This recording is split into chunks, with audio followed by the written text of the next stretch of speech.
In a lot of religious discourse online, I see a lot of people bring up things like specific religion rules, like how sometimes the Bible might feel like it's being against women, or somehow the Quran might say, a rule like, oh, you can't eat pork, right? Which is like, seems like a weird specific rule. Like, why would God himself tell us specifically not to eat pork? And so in this video, I want to go through 8 lessons that the Bible was addressing. These are lessons which some people might read the Bible and try and follow them word for word in the modern day. So I'll start off with a more obvious one, and that there's a specific situation in the Bible that addresses the idea of slavery, and effectively says if you own a slave, here's how you should be treating them, right?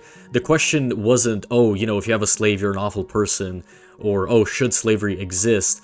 It simply said, well, if you do have a slave, or if, you know someone who has a slave, how do you stop people from killing the slaves or permanently crippling them or making their life super bad? And so it talks about when a slave should be released. It talks about compensating injuries, and also talks about how long foreign versus Hebrew slaves should be kept. And I think the lesson here obviously is that whatever system you find yourself in, however the world works, you should just treat everyone with compassion, and you shouldn't be cruel just for the sake of being cruel. The reason why slavery seems so awful and was awful is because a lot of people would just treat slaves like garbage for no real reason. Like, why would you whip a person when they're already working for you, right? Imagine you go to work for Amazon and Jeff Bezos himself personally pulls up with like a whip and starts like trying to, I don't know, get you to stock boxes faster. You'd be like, what's going on? That's just unnecessary, right? And again, this made a lot of sense at the time because slavery was the backbone for a lot of things. I mean, agriculture, construction, a lot of domestic labor, and there just simply was no other economic model that was better. And funnily enough, what the Bible says, about compensation and that, you can't keep slaves and that you should, be fair to them, is actually how the world works today. I think that's very interesting because slavery itself is illegal, right? And when you look at the lesson in modern days, like I said, it's just simply looking at, whatever the current society is, whatever the current system is, and telling you to not be unnecessarily cruel or rude, but still telling you that if a system is in place, you don't really have any other option but to follow that system. So then we get on to one which I see brought up a bit more, and it's the idea of women being silent in church, right? Literally, there's a passage that just says that you should stop women from disrupting public worship. And so what's interesting about this is that a lot of early Christian gatherings back then would happen in homes, right? People would gather and they would pray, and then, they would just discuss any of their problems afterwards. And that was a time where men would usually be first in everything, right? Which meant that a lot of women were newly converted, were quite illiterate, and would always ask questions mid-service. And so then obviously it made sense to then, tell a lot of men, hey, if your wife is talking a lot, you should, tell her to be quiet. Because it's not about who's more intelligent or who's worth more, but it's simply about interruptions and disorder. And this actually would come with real consequences because public religious disorder could attract state punishment, and also could just shame the household that was hosting the gathering. But of course, in modern times, churches are now public institutions and anyone can go, and a lot of women do. The original problem and consequence of disruption no longer just exists, and women are just as educated as men are. And another one about women, which is the uncleanness of menstruation. Effectively saying that if any of that blood gets on the man or on a bed, for example, then that becomes like cursed or something like that. And that women would need to be separated from communal spaces temporarily for like a few days before they could be brought back. Now, this obviously doesn't mean that menstruation and, periods are cursed or whatever, right? It's just that back then nobody had any understanding of infection. They had very bad hygiene. The idea of blood was just seen as dangerous in a lot of ancient societies, just I guess because of infections. I guess it just boils back down to that. And the rule simply just said, look, we need to separate the women, we need to make sure that they wash a lot, and then they have time before they can re-enter back into the shared space. And again, this made a lot of sense because this reduced the spread of disease, this enforced rest for a lot of men and women as well, and also protected the food and water that they had just in the open back then. The next lesson was about avoiding animals that would commonly cause illness in their environments. So for example, did you know that the Bible and a lot of other religious texts forbid you from eating like shrimp and lobsters and crabs, which now seems kind of weird, right?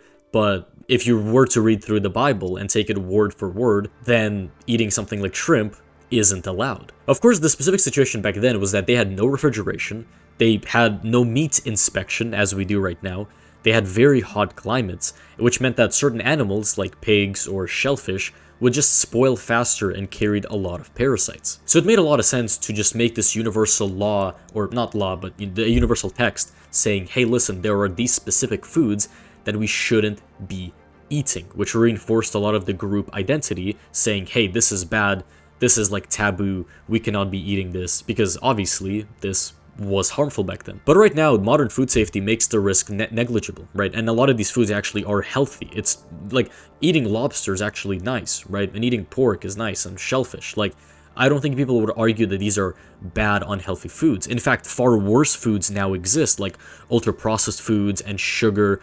But like, you don't see the Bible mention McDonald's, right? But that's because, again, the lesson was just on dietary harm. I think people shouldn't obsess over the specific symbolic foods of the time, but they should understand, why is this not allowed? And why was this not allowed back then? And so I think, for example, like if your religion, forbids you from eating shrimp or from eating pork, I think you need to understand why that is. And, even if, let's say, you do say that pork is bad for you, I think then you would be hypocritical if you then proceed to eat sugars and M&Ms and McDonald's, right? I think you should follow it strictly or just not follow it at all. So the next one is pretty crazy, and it's stoning offenses. The specific situations back then is that they didn't have any long-term incarceration, like no prisons, right?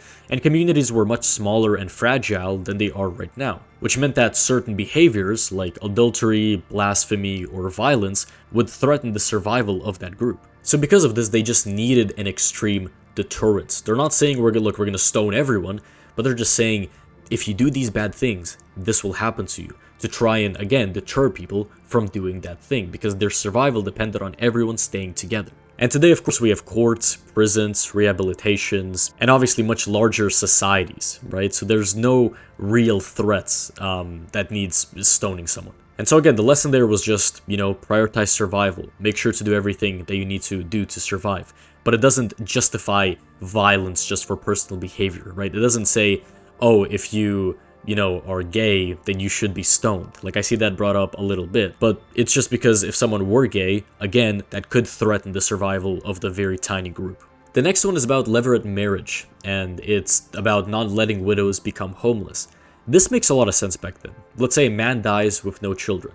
So now his widow has no income, she cannot inherit land, by the way, and is at risk of starvation or being exploited by other men. And what the Bible was suggesting is that the brother marrying her keeps her protected and preserves land ownership. Now today, obviously, most people don't follow that because women can work, they can inherit, and they can choose partners. And also they can just survive, right? There is a lot of opportunities for women to be by themselves and still work jobs and, make a lot of money. And so a lot of people might look at the Bible as if it's trying to treat marriage as some sort of obligation, but it's not, right? Again, it's all about survival and trying to be as nice and kind and fair to everyone as possible.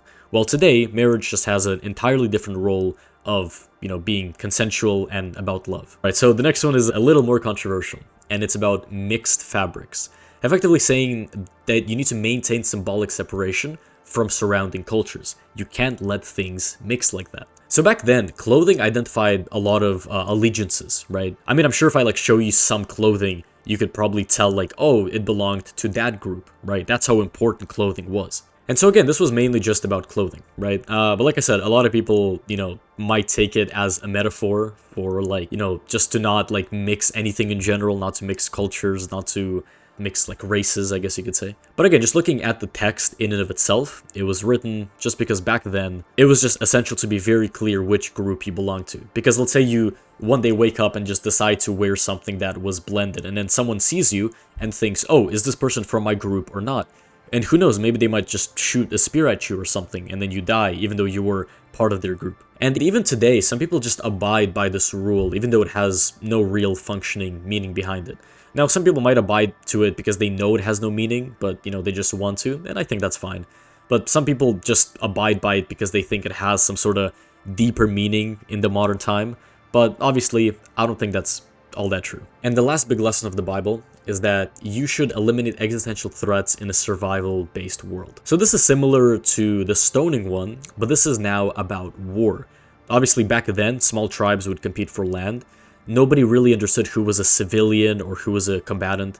And so if you lose a war, it pretty much meant extinction. But today we have laws of war, right? We have human rights, diplomacy, and we also know that certain people are civilians, certain people are medics, certain people are soldiers, and, you know, the list goes on. So the lesson of the Bible is that if you have to fight, you obviously need to be ready for it, right? Or to quote Sun Tzu, if fighting is sure to result in victory, then you must fight. And back then, I think it was much more black and white. It's like, oh, everyone wants to kill us. So if we win over them, if we kill them first, then we win. But today I would argue it's much more deeper and complex than that, and the world is actually much more unified than it was back then. I know a lot of people still believe there's a lot of international issues, and there are, don't get me wrong, but the idea of just going and fighting each other just like that, just all in for no reason, doesn't really make sense, and it actually harms both parties in the long run. And so yeah, the unifying truth, this is my core argument of this video, is that the Bible, not all of it, but some lessons, and you know, ones that I haven't mentioned in this video, were simply problem-solving instructions for a specific environment back then. And so I think if you're someone who, you know, reads the Bible, or if you're someone who wants to start reading, I think that's just something good to keep in mind, right? I think it's good to remember that the Bible came from an earlier time. So if you perhaps see something that feels like it's contradictory or weird, or maybe you see something and you're like, oh, is this what the Bible wants me to do? You know, just try and translate it into modern times and think, oh, well, back then it was like this, but now it's different. What was the lesson back then? And then how do I apply the lesson in the modern time? I really think that if people, you know, do this, they'll actually get exactly the best from the Bible. And it's actually for this very reason that the Bible, again, became so influential back then, because it actually gave people the exact solutions to their problems in real time. So I think if you're able to do this for yourself, the Bible is going to be that much better. But yeah, I hope you enjoyed. You know, leave a comment, let me know what you thought of the video, and thank you for watching.